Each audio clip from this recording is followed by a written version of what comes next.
你的人都是废物，就那么几个人也抓不住，跑哪去了？芈月和雍瑞的人马没进咸阳城，他们冲北郊行宫的方向去了。行宫不是有王军把守吗？惠后，雍瑞是朝中老臣，王军里一定有他的人。都监，冯甲，即刻带人跟我去北郊行宫。是。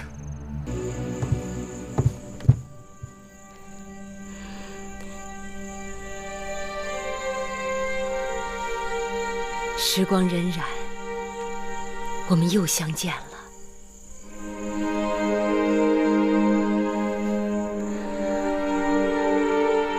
夫人吃苦了。别这么说，我这条命能撑着挨到今日，就是为了你。不用问，我也知道，你这1年来吃了多少苦，受了多少的煎熬。换做别人，早就心灰意冷。你肯来，有胆量来，这说明先王总算是没有看错人呐。嬴夫人谬赞，芈月不知是否担得起这份责任。先王留下了遗诏，传位于公子季。当日只是以备不时之需，若不是因为嬴荡愚蠢自闭，秘书勾结权臣，弄权误国，害得大秦4分5裂，这道遗诏恐怕永远都不会面世。我说到这些，你是不是觉得有些委屈啊？天命不可违，芈月无怨言，只是要将秦国社稷江山担在肩上，芈月战战兢兢，无比惶恐。无论什么样的周折，该是天意。会后绞尽脑汁猜测，那先王的遗诏会藏在哪里？其实啊，这先王的遗诏就藏在我的身上，他可比性命都要宝贵。你要保护好他。芈月明白。撤！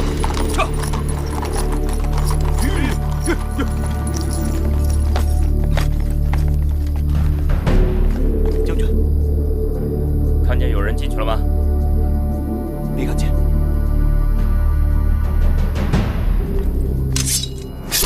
看见了！冲进去！夫人，他们在砸宫门了。夫人，我们赶紧走，我们快走。不，我不走，你快带芈月走。嬴夫人，我已经完成了先王的嘱托，而你却任重道远。别让我这老夫给你们半手半脚的。嬴夫人何出此言？我能活到今日是命数。在我所有的兄弟姐妹当中，除了初离子这个幼弟，全部先我而去。有他们在那边，即便是今日就走了，我也不会觉得孤寂。我虽为女子，为了秦国的江山社稷，该做的我都做了，无愧于列祖列宗。1、2、3，1、2、3，走！芈夫人，这边请，这边是门，楼向郊外。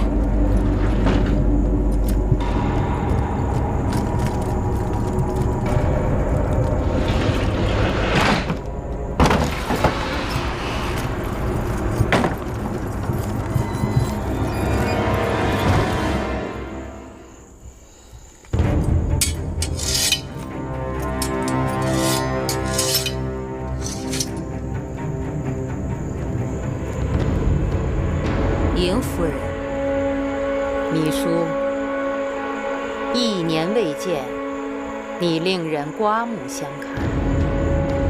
我一直不愿相信，一个荒郊行宫的弃妇，会隐藏着什么天大的秘密。没想到，事与愿违。我与先王乃是亲姐弟，我知道先王一生中的全部秘密。你所说的秘密，只不过是我与他之间的又一个默契而已。先王临终之前交代我一些事情，如今我已经把他办妥，可以随他而去了。你这是谋反叛逆！谁在叛逆？谁在谋反？你该最清楚。我是惠后，你应当臣服于我。哼！你笑话！大胆！惠后息怒，眼下还是追查芈月的下落更为重要。我问你，芈月在哪儿？先王的遗诏在哪儿？你要先王的遗诏做什么？我是先王的遗孀，先王的遗诏自然应当交于我。真是好笑。我若即刻拿出这道遗诏，你真的准备奉诏吗？你若不奉先王的诏令，那可是忤逆罔上之罪。你这个先王的遗孀，该如何惩治自己呀？我告诉你，诏书是有的。先王临终之前把诏书交给我，就是为了有一日惩办你这个大秦的千古罪人。你以为这样可以为难我？我也不妨告诉你，我进来之前已经让王军把北郊行宫围得如铁桶一般，芈月就算是插翅，也飞不出这里。来人，臣在。给我搜！是。是。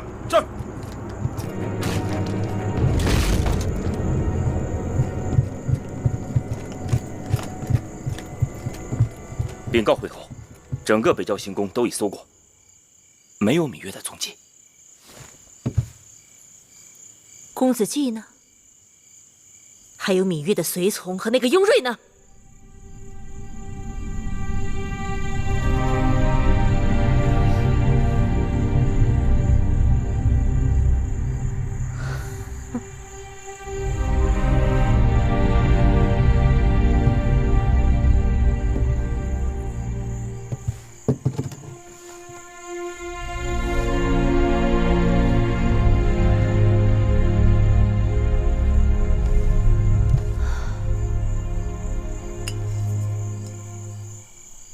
好好看看这面镜子，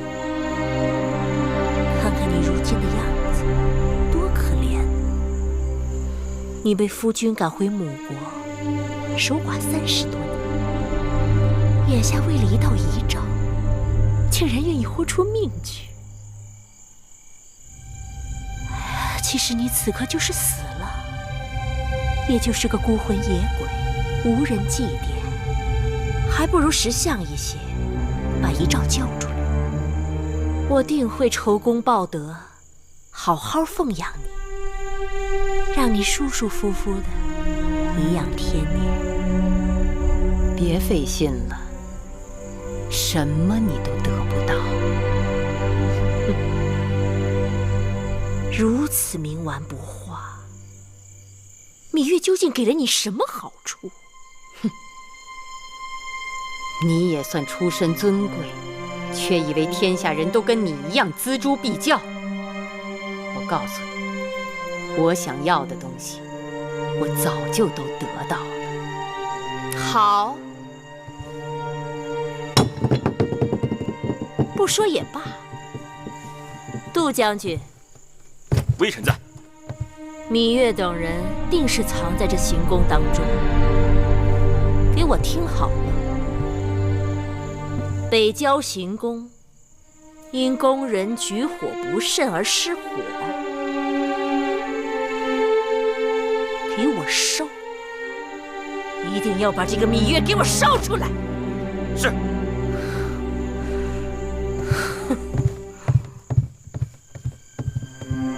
火把，进去，进去，进去！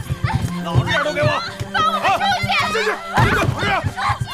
别动，别动啊！别动！你们放肆！你们大胆！进去！都给我老老实实在这待着！你若再敢反抗，如此下场！来人，给我把这烧了！把门锁上！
夫人，快！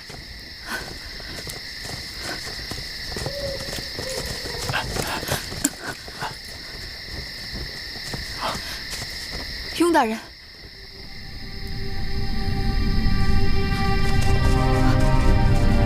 行宫着火了。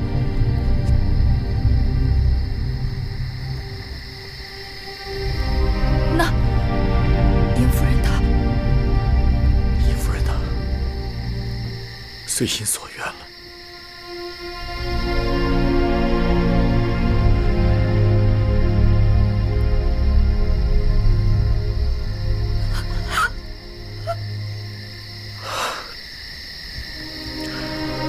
快走吧。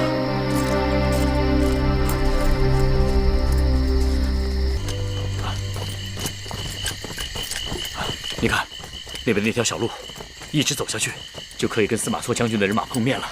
好。什么人在那边？李夫人，你们是何人？啊，将军不要我，我等是来接应你的。你等奉何人之命前来接应？是左相出离子。谁呢？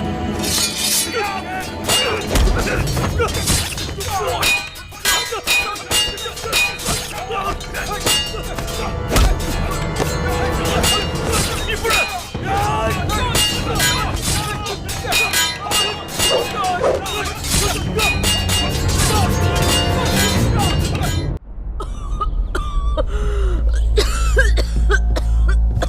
会后，这是太医新给您开的方子，您服用试试。拿走，没有用。会后，那治病的药引子都不在咸阳城里，太医再换方子也是无用。会后，您说的是什么药引子？那遗诏在哪儿？公子骥在哪儿？还有那个芈月，都在哪儿？那魏仪有回信吗？还没有。当年当儿不听我劝告，硬要娶这个妇人，如今留下后患。我已然允诺他们，只要当儿的后人是个男儿，就立他为太子。他们还想要什么？他们说，历来历去太过麻烦，所以让惠后再等些时日。若王后产下一个男儿，直接立他新君便是。何苦烦劳公子壮节外生枝？做梦！他们都是做梦！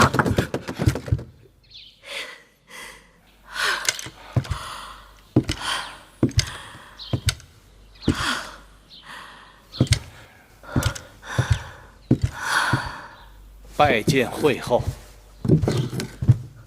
甘相，又有什么坏消息？是好消息。说。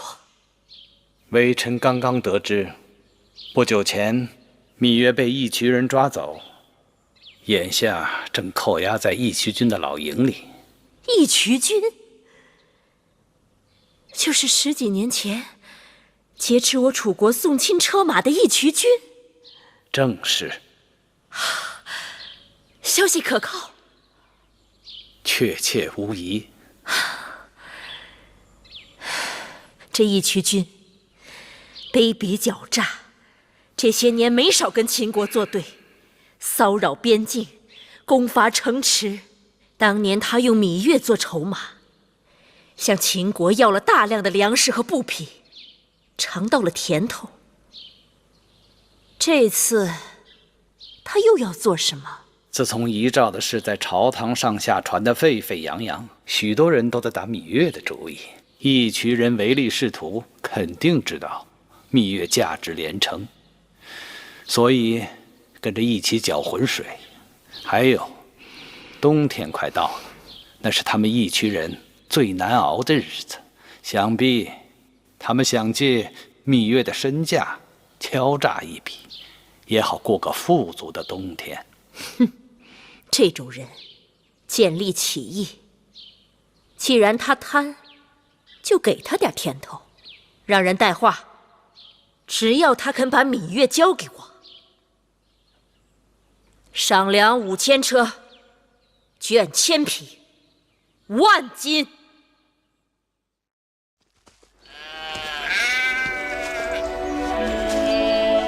我已经把东陆公主送回去了。她跟了你这么多年，你一句话就不要了？哪是一句话呀？那是成千上万的财宝跟牛羊，让他的族人无话可说。那她也无话可说。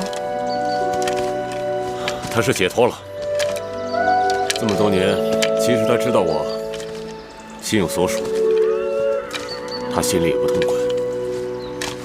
不会有一日，你把我也退回去吧？你，哼，你我可对不起啊！你太珍贵了，总不成我把这整个草原都赔给你啊？鱼儿，你看，那有2只大雁，我把它射下来好不好？哎，不好！那雁一大一小，想来不是母子便是父子。他们与同伴失散，已经孤苦伶仃，何苦还要再伤他们？鱼儿真是慈悲心肠。我只是触景生情罢了。你在想你的儿子？你的儿子就是我的儿子。等你们团聚后，我们一起把他抚养大。将来他当秦王，你是母后，我是秦王的继父，你我共掌一渠，跟秦国的天下。你怎么不高兴了？听说芈叔那边派人来了。对啊，他好大方，又给金子又送粮食。你说我是应还是不应？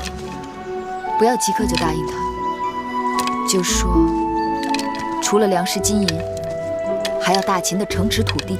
哇，哈哈，月儿，你比我胃口还大呀！要让对手看重你，就不要让他觉得太轻易就能降服你。好，那我可就漫天要价了。这样才能让他肉痛，并能知道你的诚意。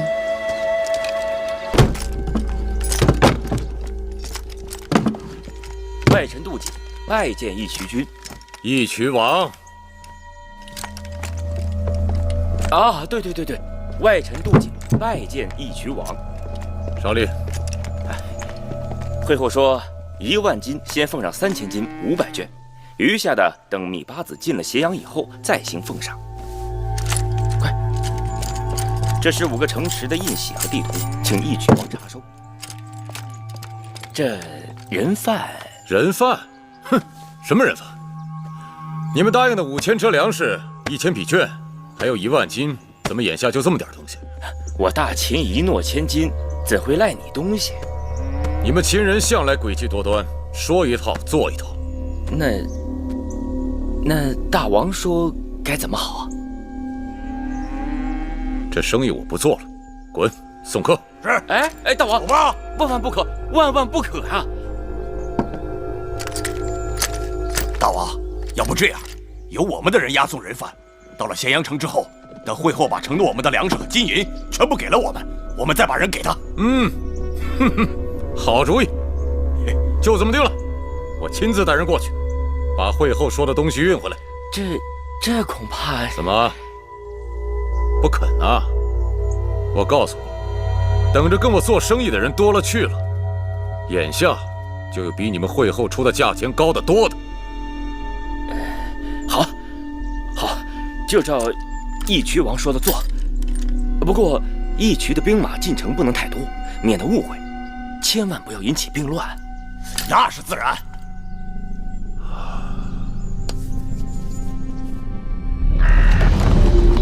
杜将军，这次你亲自把芈月押送进咸阳城，会后定有重赏吧？会后待下人一向慷慨啊！当日我将芈月押至燕国做质子，回到咸阳以后就赐我个郡位，银印清寿，制比2000担。这次嘛，少不了又是个郎中令的爵位，了不起啊！姐姐，你没事吧？我没事。魏将军啊，你将才难得，若有投靠王后之心，在下愿意帮你引荐。有劳杜将军了。哎呦，不敢当，不敢当，不敢当！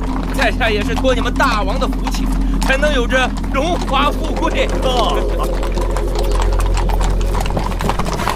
义渠君，他先一步进城，安排鱼儿如何养活，说在宫门口会合。什么？昨日公子壮离开了他的住处，不知所踪。他手下的人说他收到了一封书信，然后就出门了。谁送的书信？公子壮是未来的秦国大王，出门怎么会没个跟随伺候？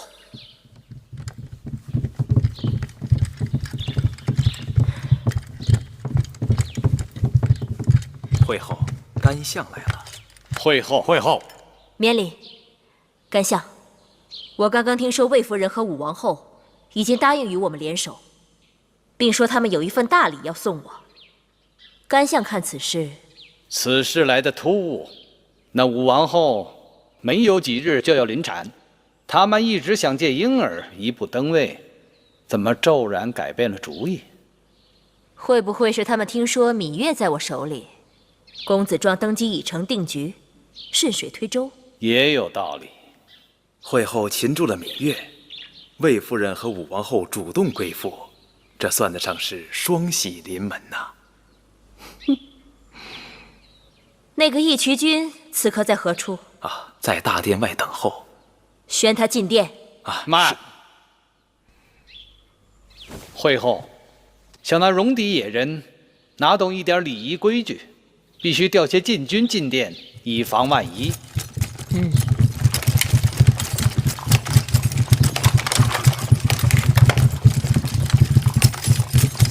宣义渠君进殿，觐见会后。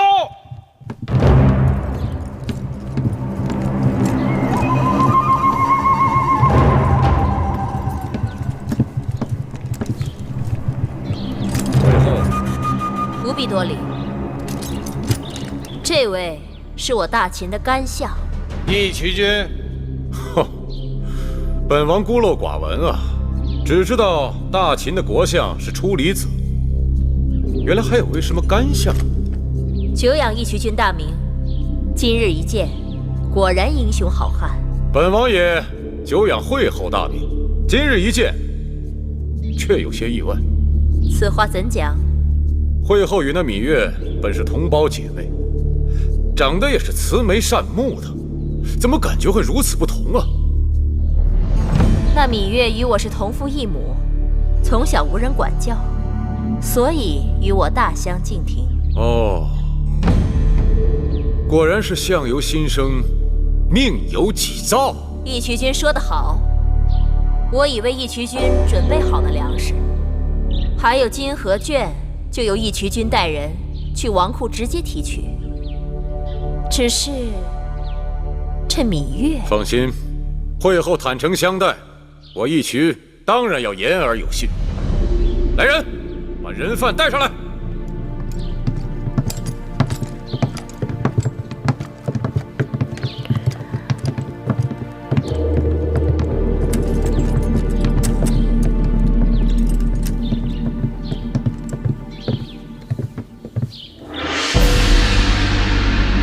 义渠君，这芈月乃我大秦朝廷重犯，却身无镣铐束缚。你们义渠人对待人犯，是不是太过优渥了？那要看他身价如何。如今的芈月，那可是价值连城啊！哈哈哈哈哈哈！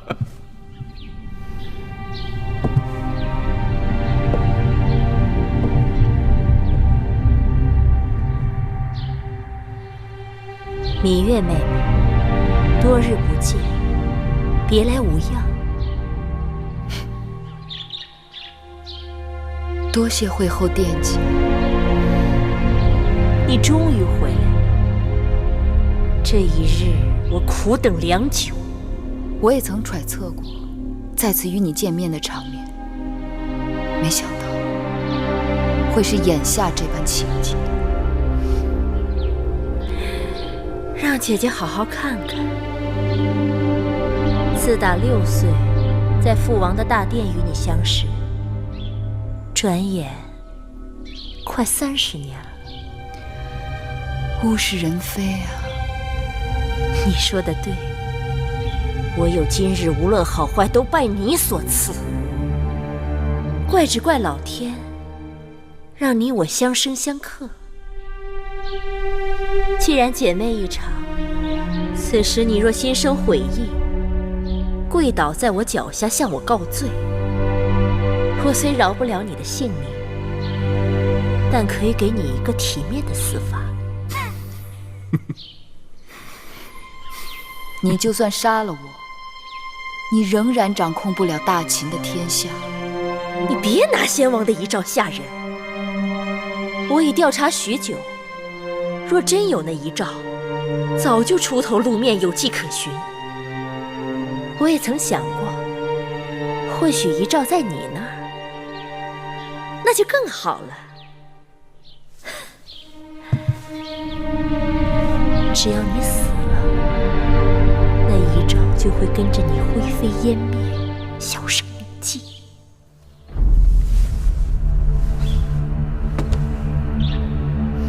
你的如意算盘打得太好了。咸阳城在我手上，所有的王军和禁军也受我治辖。魏夫人和武王后也将归顺于我。只要公子壮顺利登基，其他的人只能顺应大势。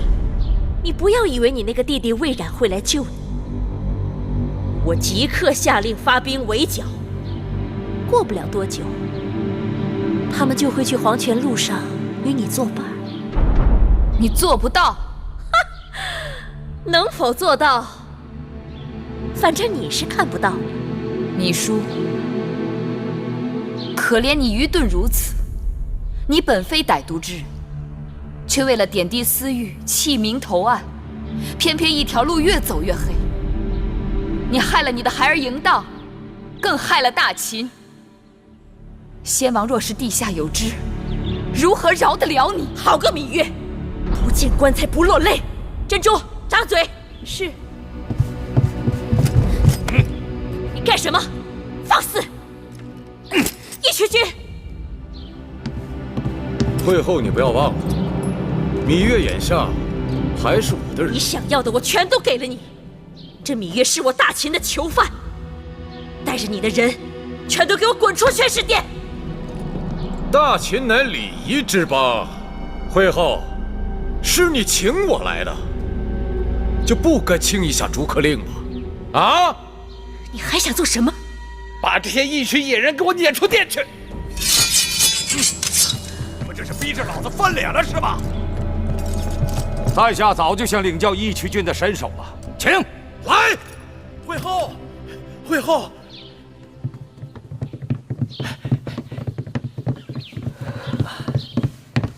武王后和魏夫人给会后送的大礼到了。他们送的什么？让微臣替会后看看。有劳了。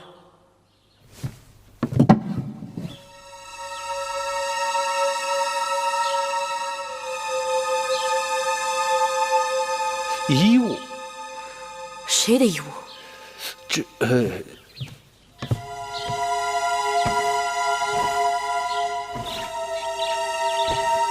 是公子壮的。冯家，昨日是谁给公子壮送信的？正是小的。他们把公子壮弄到哪儿去了？小的只是奉武王后之命行事，公子壮出宫之后的事，小的一概不知。好你个冯家，我待你不薄，提升你为患者令，你居然忘恩负义，卖主求荣！会后此言差矣，小的的主子早已是武王后，小的对武王后始终不二。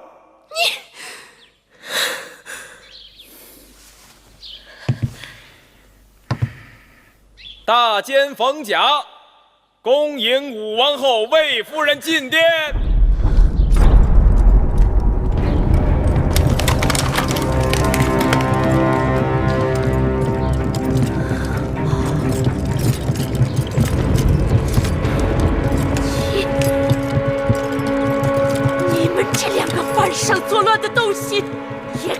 进宣誓殿！快把这几个贼子拿下！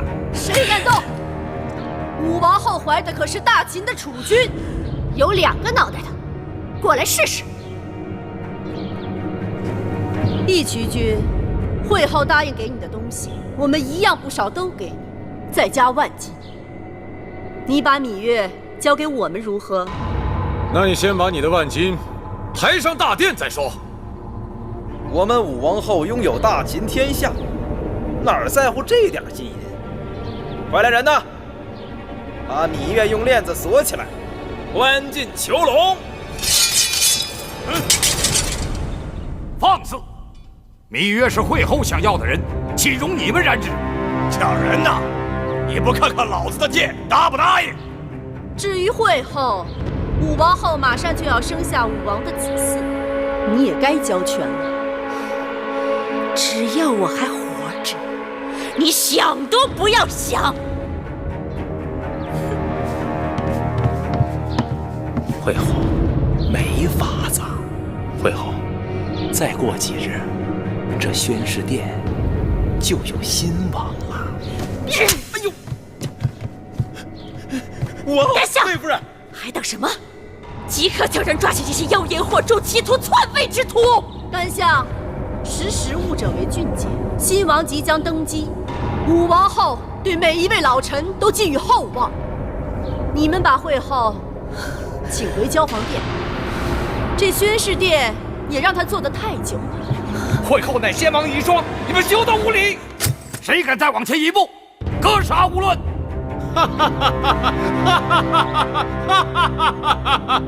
胡卫在，咱们也该动手了。好啊！先将这个阉人给我拿下，他敢冲撞贵人，拔了他的舌头，再关到囚笼里去示众。是。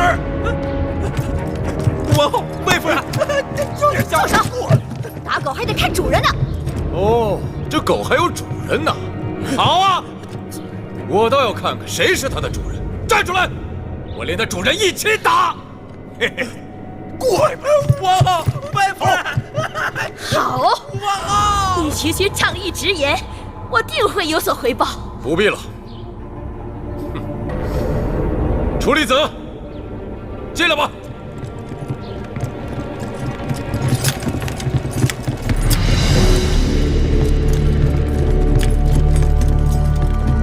楚离子，司马将军，你们怎么来了？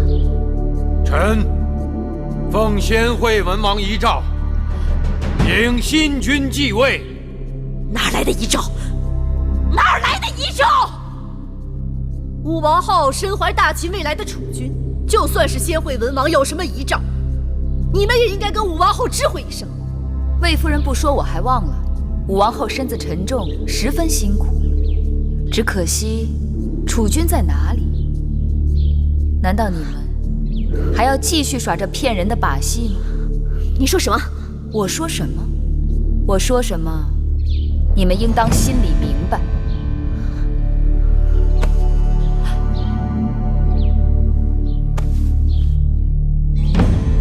不会，你居然是贾运！好了，你们这些人都给老子闭嘴！王后，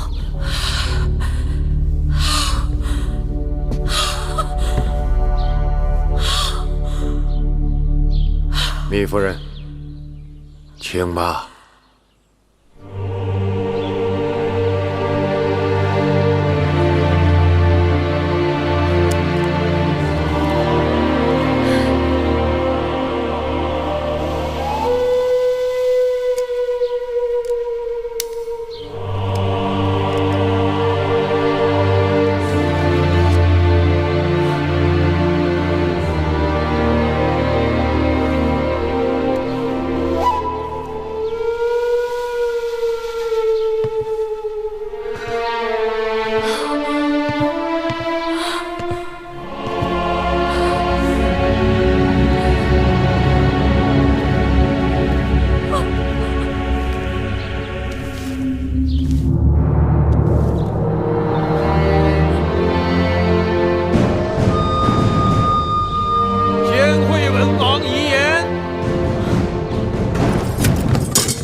明大义，特传位于公子嬴稷。恭迎新王上殿！恭迎新王上殿！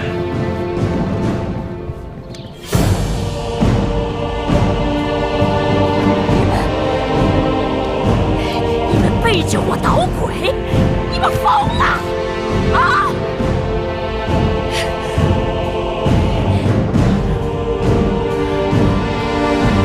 拥戴这么一个黄口小儿，他非嫡非贤非长，为什么？奏魏后，武王后、魏夫人回宫。是。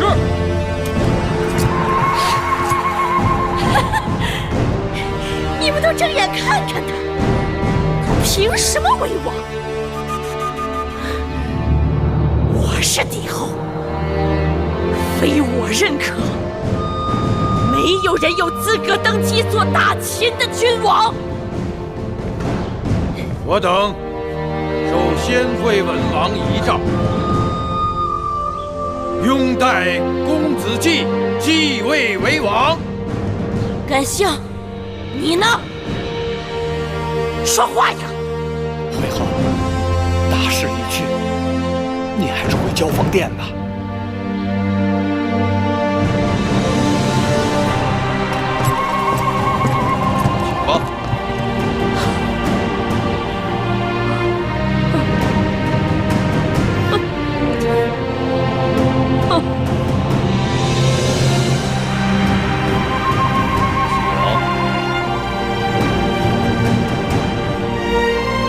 请吧。请吧。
我是说，今日是第一次上朝，心里好沉重。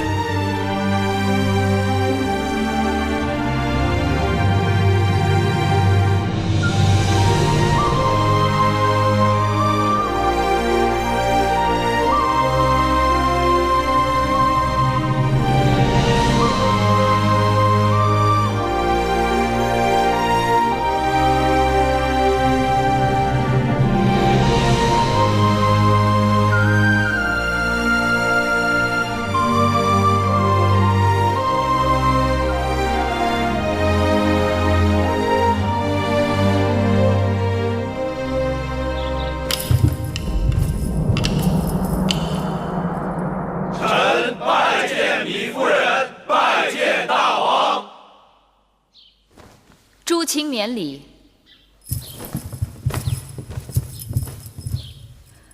今日议立何事？臣处理急有奏。准。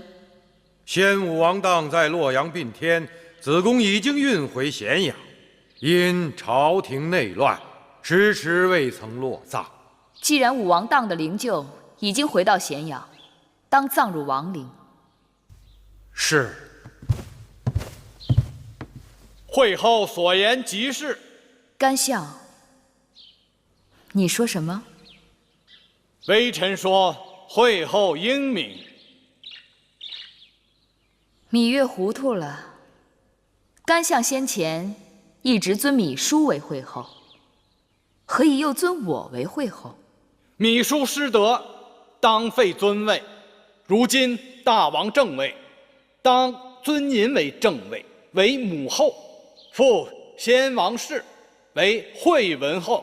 芈月最恨人云亦云。既然惠后之称已被占用，那芈月懒得去争抢，还是免了吧。我们做臣子的，总得给大王之母后一个尊位。尊不尊在心里，不在嘴上。臣以为，芈叔以惠文后身份行令数年，未免混淆，当为芈夫人另拟一尊号。臣赞同雍大人之言。臣也赞同。这雍大夫之言的确有道理，臣也赞同。既如此，不知诸卿拟何尊号？武王以君王之尊而效匹夫之举，因之殒命，令得秦国大乱。此乃芈叔教子无方，有失母德。想当年周武王英年而逝，遗下成王年幼，幸得母后王姜辅佐，匡正王道，从而成就周氏江山数百年，至今不灭。周氏三母称太任、太姒、太姜，臣以为当以太字为尊号，称太后。太者大也，也作太字，而以为形容未尽之意。故以太字为最尊，王之储为太子，王之母当为太后。臣以为芈叔有失母德，太后当尽母职，待王摄政以匡正王道，行古人未行之新政。故建议自今日起，王之母当不负前王谥号，另行单独称为太后，不知可否？臣以为魏冉将军、雍瑞大夫所言甚是。初离子以为如何？臣但遵王意。既如此，自今日起就尊圣母为太后。寡人年纪尚小，为了大秦王业，当由母后临朝称制，代掌朝政。臣拜见太后，愿效忠太后，凡有所命，誓死相随。臣拜见太后，愿效忠太后，凡有所命，誓死相随。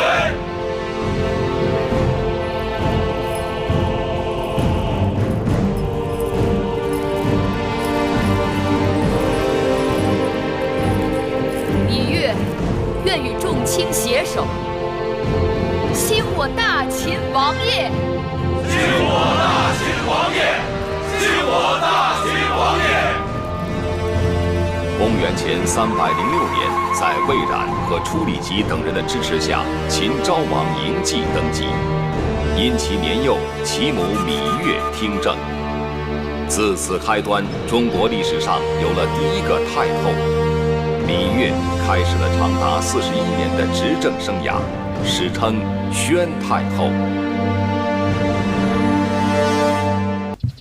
夫人，武王后，她来了。谁来了？惠后芈叔。他来干什么？惠后来了。惠后可是宫里的老人了，莫非连规矩都不懂了？到我这儿横冲直撞的，也不事先通报一声。真是一场大梦。先前武王后怀胎10月，信誓旦旦说是荡儿的骨肉，原来只是儿戏。姑母，惠后当真还惦记着那孩子呢。真是好笑。那这就是你的孙儿。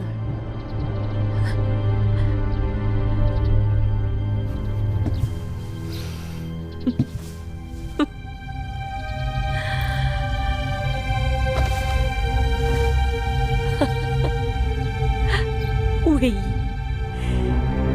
这就是你干的好事。好歹当儿是你的夫君。惠后，大王不在，我跟姑母总得寻条活路吧。沉鱼也好，贾玉也罢，可你们不能去害公子壮。我们哪里有害公子壮？我们只是派人把他送到华儿那儿去了。若不是你一心想独揽大权，硬要立公子壮为大王，还使尽手段想除掉我华儿，我们也不会出此下策。哼！你们自以为得计，到头来帮了谁？公子华吗？如今登基的是芈月的孩儿公子季，愚不可及。众臣们拥戴公子季登基，那也只是权宜之计。朝政未稳，人心未定，谁能保证就没有翻盘的机会？咸阳城外与朝堂对峙的10几个公子当中，最出色的就是我华儿。过些时日，这咸阳城还不知道是谁的天下。你只有一个公子华，而其他公子呢？别忘了，我才是先王后。先王所有的孩儿都是我的孩儿，宫中哪个公子要登基，那都得我首肯。更何况，这宫外边还有10几个想争夺王位的公子，我说立谁为王，谁就是王。嫡庶有别，即便你养育公子华30多年，也抵不过母后2字。你再托大，也拖不过先王。公子季，他可是有先王遗诏的。大不过先王这话不假，可你怎知道那遗诏不是伪造的？芈月伪造遗诏，罪不可赦。从今以后，国之要政，就要拜托出离子和雍大人你等重臣了。微臣不敢。朕坐于宣室殿，如坐针毡，纵目望去，大秦内忧外患，国势崩溃。如今是强敌环伺，百废待兴，而新王弱小，势单力孤。你们看，该作何打算才好？吴王当在位时，关闭四方馆，只用匹夫莽汉，弃用贤良之才。诸公子之乱，又让上君当年所立秦法名存实亡。军队分成无数派系，国家连年外征内战，人丁减少，田园荒废。最大的症结是，有魏、楚、赵、韩、燕等国军队驻在函谷关外，只等瓜分秦国。依微臣看，这诸公子之乱是当务之急。当初诸公子为争王位而相互残杀，如今新王继位，应设法说服他们，以江山社稷为重，臣服新王。函谷关外军情危急，诸国皆通报要向我大秦派出使者，说是入咸阳朝贺，实则心怀恶意，想与我大秦讨价还价。据可靠消息，前不久魏、楚、韩3国就偷偷派人前往雍城，与公子华密谈。有诸国在公子们的后面煽风点火，想让造反的公子们偃旗息鼓，只怕得大费周折。列国本打算让我们秦人一味自相残杀下去，然后不费吹灰之力便可瓜分秦国。但如今新王继位，他们的如意算盘落空，自然是要赤膊上阵。如此看来，这内忧外患彼此息息相关。可眼下秦国的确是千疮百孔，重伤垂危。我不能再让他经受风雨和战争。秦国渴望休养生息，可列国却不肯给我们这样的机会。如此看来，先对付这5国强敌，那便是重中之重。驱散了函谷关外的虎狼，我们便可腾出手来对付内乱。而诸公子身后没有了列国的唆使，这闹事的心性也就会小了许多。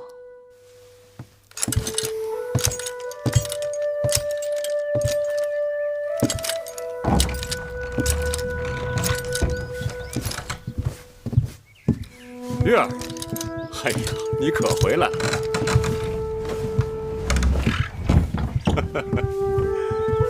哎，你这模样，好似已经几年都没见到我了。是啊，你在这宣室殿一待就是一日，我都来了好几趟了，也不见你的影子。宫中事务繁杂，百废待兴，我也是身不由己。哎呦，累了，来，坐下说。你们这些秦人呐，无趣的很，有什么事情处理不了的啊？放在我们草原呐，谈得妥就一起喝酒，谈不妥上马开战，有什么事情处理不了的？哼！万事都这样简单利落就好了。好累。今日那些伺候米叔的内侍禀报说，米叔突然兴起，跑去披香殿了。他大概还惦记着武王后的假肚子，给他争王位呢。要是知道了真相，他大概把武王后和魏夫人都恨苦了。这做梦做醒了，总会有点心痛。你们先前这个秦王啊，也算个好汉，但眼光不行，养了那么些个恶婆娘。有几个女子做女儿家的时候，不是冰清玉洁的，可到了这后宫，就菊花为止。这里看起来花团锦簇，却是最荼毒人心的地方。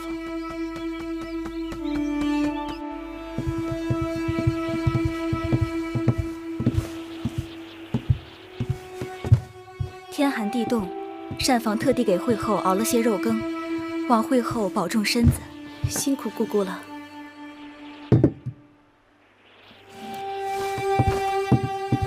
奴婢告退。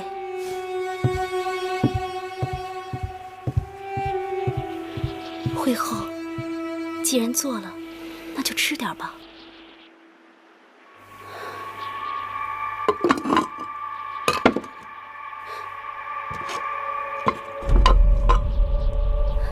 惠后，你看，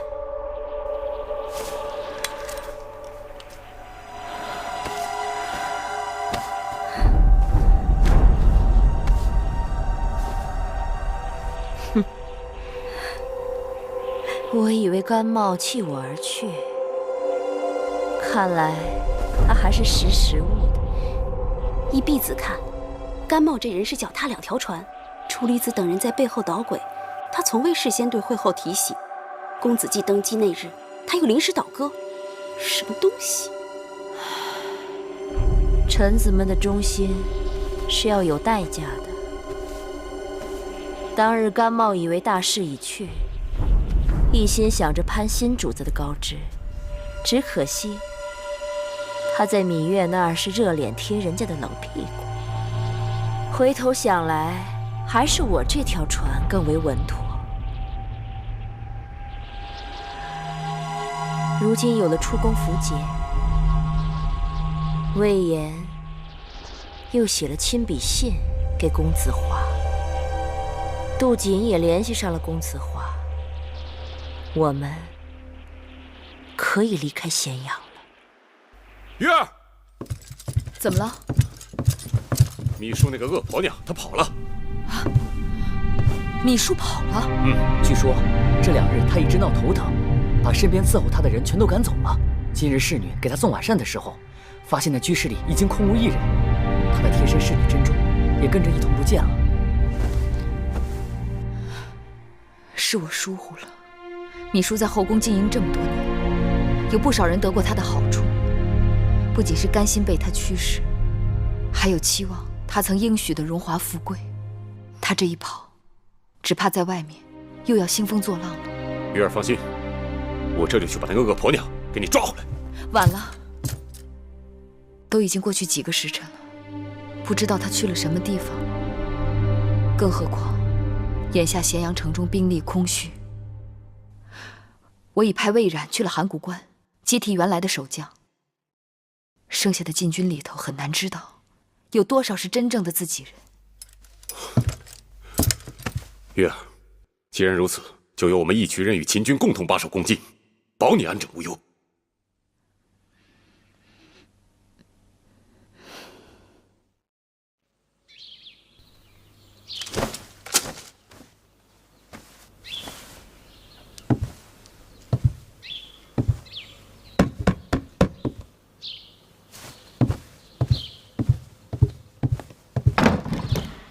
是你？干相可是心浮气躁了？您怎么来了？你不知道朝廷正满咸阳在抓你吗？哦，对了，会后眼下如何？放心，此刻会后正在雍城公子华的驻地里安然无恙。正是会后叫我来给干相问安的。公子华与会后总算联手了。世间没有永久的对手，也没有永久的朋友。公子华需要会后这个母后助他走上宣誓殿的王位，会后要靠公子华的实力打回咸阳，彼此各有所需。当然，那个芈八子也不是个容易对付的敌手。今后芈八子这个称呼不能再提了。是啊，如今要叫太后。太后，这个前所未有的称呼，叫得长吗？都将军，此言何意呀？芈月当了太后，重用处理吉雍瑞、司马错等人，冷落干相等一干旧臣，干相不会没有怨怼之心吧？会后和公子华视干相为肱骨栋梁之臣，此刻会后和公子华正在雍城等着干相呢。我留在这儿，有留在这儿的好处，眼下还不是走的时候啊。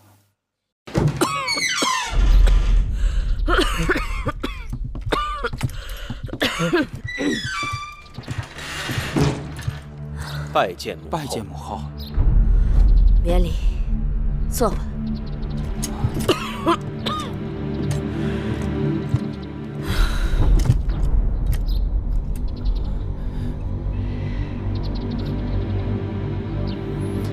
母后已经赐座，我还是不做了吧。叫你做你就做。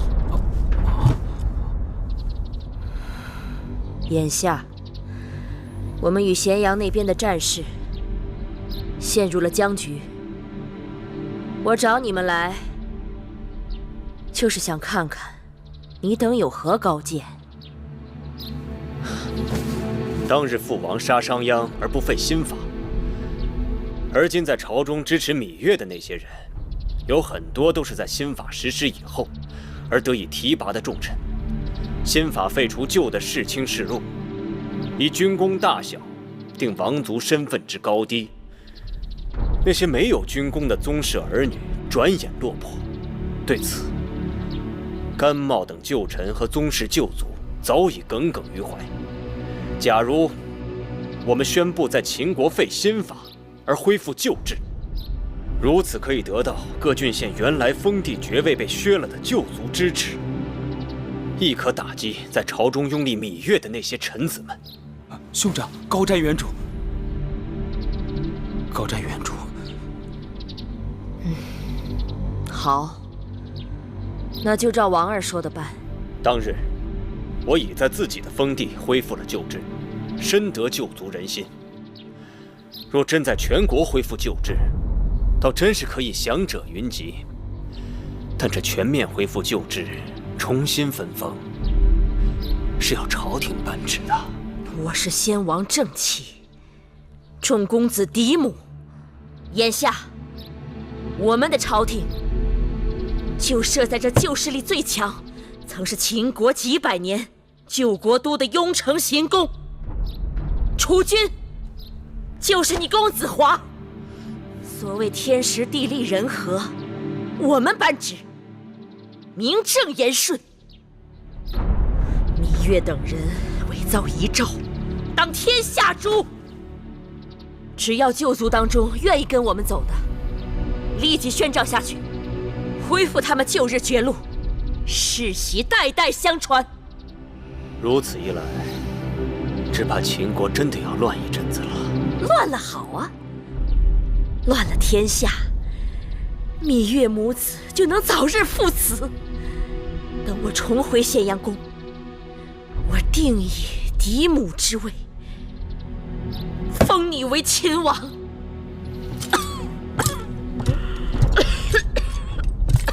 多谢母后。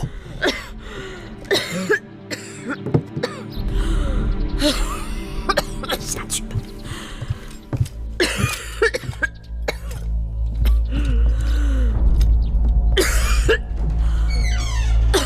会后，您当真要助公子华为王？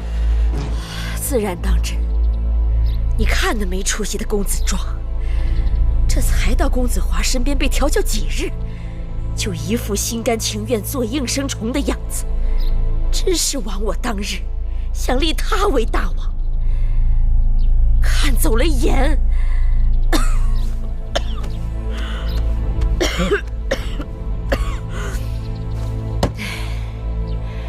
不过，我不光答应了公子华为王，也应允了子雍、子轩、子峰等人。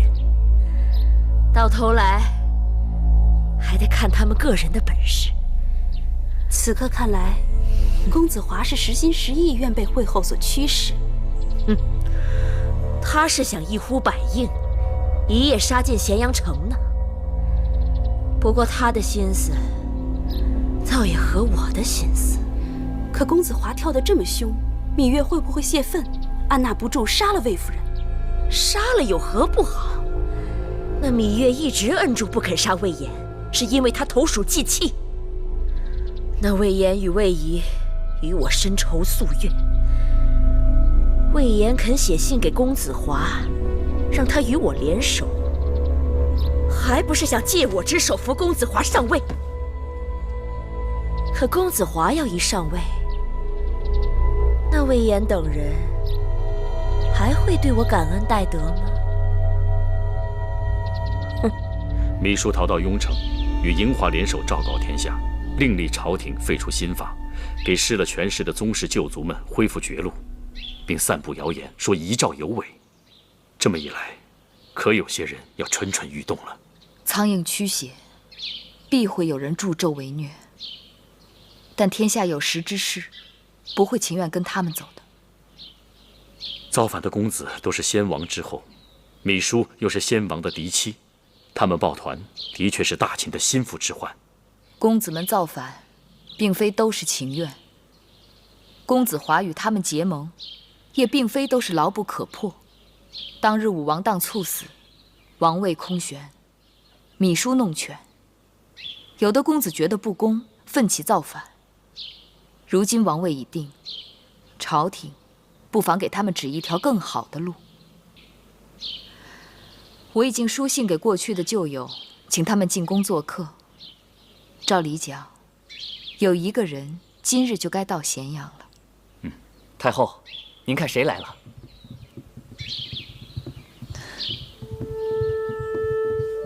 臣妾魏唐氏拜见太后。两位姐姐折煞我了，快请起。谢太后。姐姐们坐。仙儿、慧儿，快去烹茶。是。坐。太后，二位夫人，许久未见，当好好叙叙旧。雍瑞就不打扰了，告退。只听说姐姐们答应回来，没想到这般快就到了。与太后几年未见，实在想得很。姐姐这几年住在公子池那边逍遥自在，远离咸阳的是非，能把姐姐请回来，真是不易。池儿虽孝顺，可我在那边整日也是闲暇无事，实在烦闷。正巧太后邀我回宫，恭敬不如从命。两位姐姐待我一贯真诚，能来看我，着实让我高兴。先王过世时，木心被芈姝手下所害，亏得唐夫人冒险救下，请太医疗伤。木心还一直未谢过姐姐呢。唐夫人，小的木心，多谢夫人救命之恩。快快请起。太后，妾身惶恐，妾身也只是看木心是个忠仆，不忍他被奸人所害。好在木心命大，若不如此，神仙也救活不了他。说起来实在惭愧，对比堂姐姐，我就差了许多。妾身从不敢冒险得罪谁，只能暗地里做些小事，透个消息，行个方便，只盼着若是在我失势落魄时，别人能看在我素日善心待人的份上，不作践我便罢了。魏姐姐何必客气？宫中的明白人不多，魏姐姐却是其中的一个。为人善谋，我将来倚重魏姐姐的地方还有很多呢。当年米叔设计，用几个桃子挑拨诸公子，逼迫他们反出咸阳。如今大局已定，该是诸公子们霸占西滨的时候了。不知对此，魏姐姐有何看法？秦国内乱，民不聊生，池儿早就有按兵肃甲之心，只是不知如何取得朝廷信任。公子池明理，又是出了名的孝子，一贯听从姐姐劝告。若愿意率兵归附朝廷，那大王将特意表彰，以此鬼物犯事，说不定可借此逐渐平息诸公子之乱。谢太后如此瞧得起我，妾身不日即刻返回池儿封地，将太后之意转告池儿，定不负太后之托。魏姐姐，你真是帮了芈月的大忙。